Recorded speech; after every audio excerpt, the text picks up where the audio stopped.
Olá, eu gostaria agora de tratar de um assunto relativo à história, mais precisamente sobre a percepção de um Deus único no território africano, tá? Eu quero aqui trazer uma leve introdução para que possa ser compreendido melhor o assunto.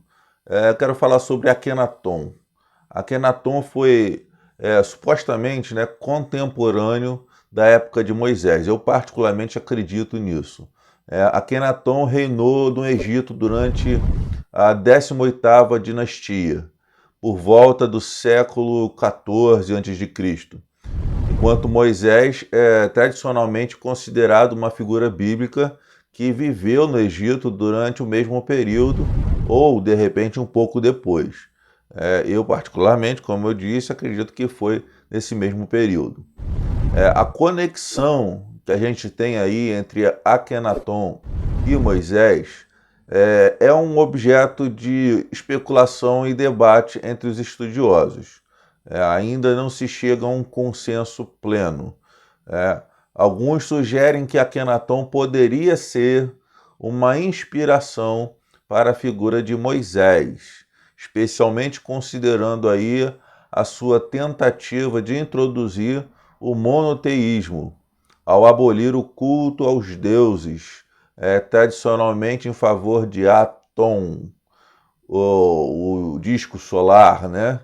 No entanto, não há evidências exclusivas para confirmar essa conexão. Então vamos lá.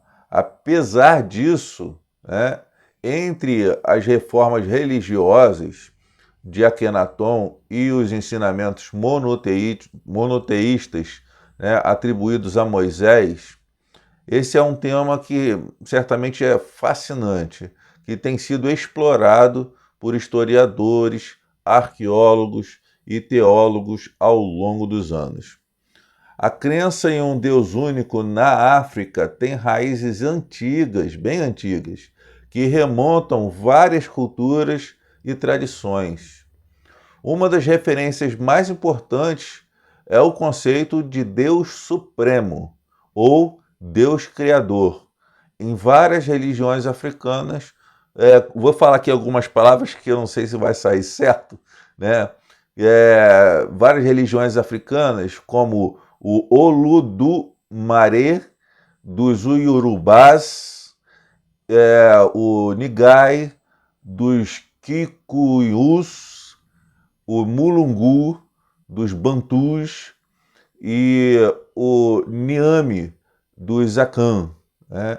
Espero ter falado mais ou menos, né? Os africanos que me perdoem.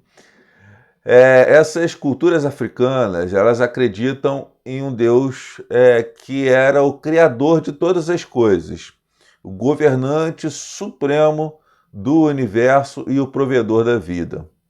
Essa concepção em um Deus único e supremo, né, influenciou o pensamento religioso em muitas sociedades africanas. Então isso não era só particular ali do Egito, isso se espalhou, né? Então, durante os séculos de comércio transsaariano e transatlântico, e mais tarde com a disseminação do Islã e do cristianismo, as crenças religiosas africanas entraram aí então em contato com outras tradições religiosas. Com a chegada dos missionários cristãos na África, que eu posso dizer que não foi tão agradável assim, infelizmente, mas a gente pode falar que, especialmente a partir do século XIX, houve um esforço para integrar as crenças locais com o cristianismo. Muitos missionários reconheceram as semelhanças, né, entre as concepções africanas de Deus e a ideia do Deus único da Bíblia, né, expressado ali nas Sagradas Escrituras. Bom, essa fusão levou à aceitação do Deus único do cristianismo por algumas comunidades africanas, que perceberam paralelos entre suas próprias crenças e os ensinamentos cristãos. Assim, o Deus único na África, que já era adorado em várias tradições, tornou-se parte do cristianismo, especialmente nas regiões onde o cristianismo se espalhou com maior proporção. É claro, né, os antigos egípcios também desempenharam um papel significativo no desenvolvimento das crenças em um Deus único na África, como nós falamos aqui do Akenaton, que foi um dos que, né, primeiramente aí no Egito, dos governantes do Egito, que reconheceram a divindade única. Bom, no Antigo Egito havia uma complexa panóplia, né? Palavras são difíceis, né? De deuses e deusas, né? Uma quantidade assim bem grande até, mas também uma ideia de um Deus supremo que estava acima dos outros, né? Deuses menores e havia aquele que era o Deus supremo que estava acima de todos os outros, que seria então o conceito de Atum-Ra. Atum era considerado o primeiro Deus, o criador do universo e de todos os seres. Ra, o deus do sol, tornou-se associado a Atum, formando então Atum-Ra, o deus supremo. Essas crenças elas evoluíram ao longo do tempo, especialmente durante o reinado de Akenaton, que introduziu o culto ao Atum, o disco solar, né, como eu já disse antes, como a manifestação única e universal de Deus.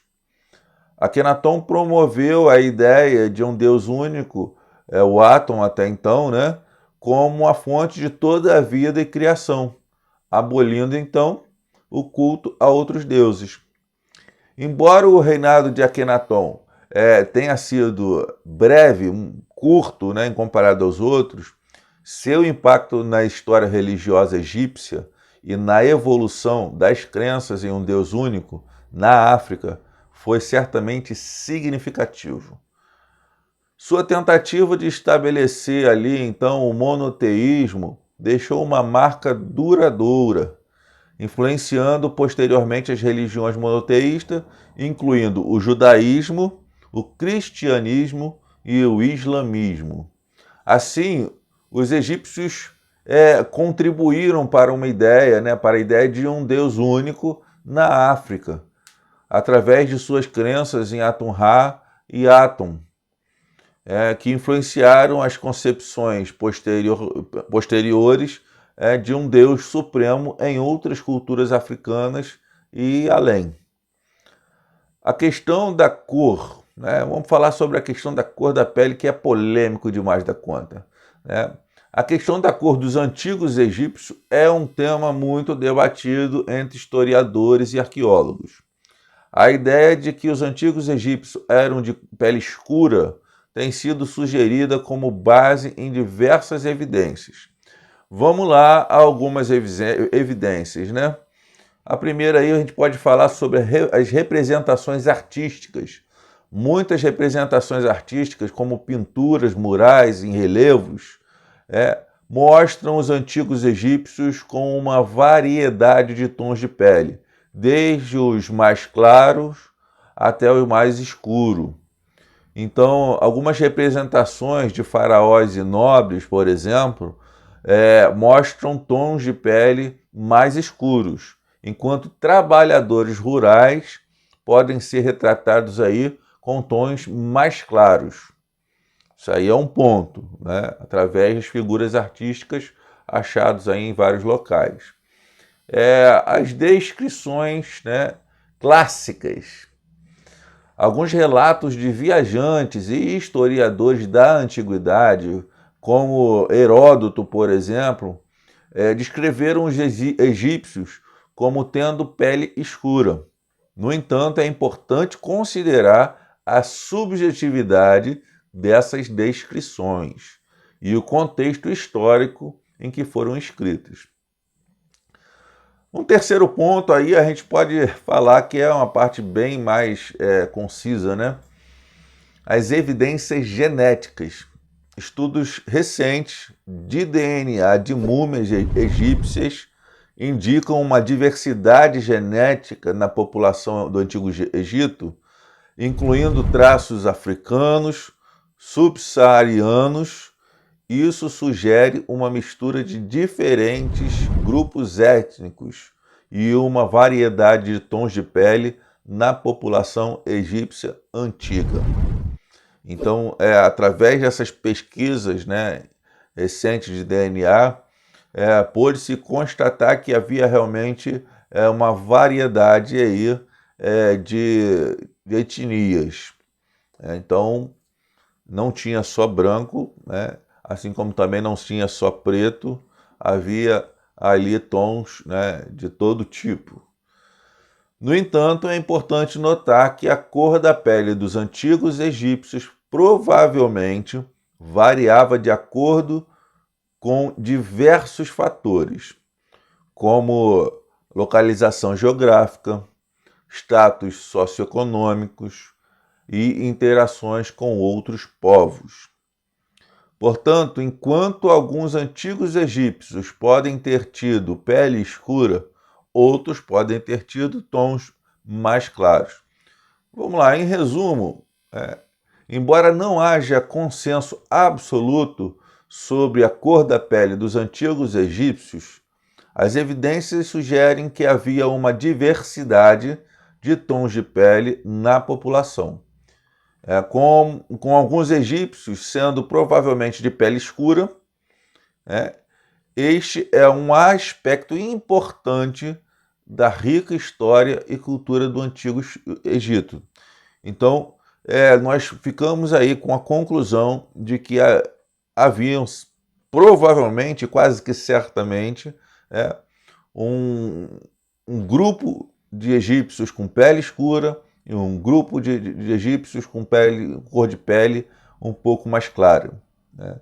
E misturando isso tudo que eu falei, né, a gente percebe aí que as influências de um Deus único não partiu simplesmente do externo da África, com o advento do cristianismo. Já havia ali no território africano culturas que já aceitavam e adoravam um Deus único. E com a chegada do cristianismo, essas culturas puderam ver suas semelhanças e algumas se juntaram ali aquelas percepções e ali foi difundido ali o cristianismo no território africano. Às vezes há muita discriminação em relação à questão cultural da África e o advento do cristianismo. Mas, como eu falei aqui, a gente pode dar uma análise mais profunda em uma outra hora, mas já havia, sim, a percepção de um Deus único na África antes dos missionários cristãos. E que a gente possa bater esse papo mais vezes, né? História, conhecimento.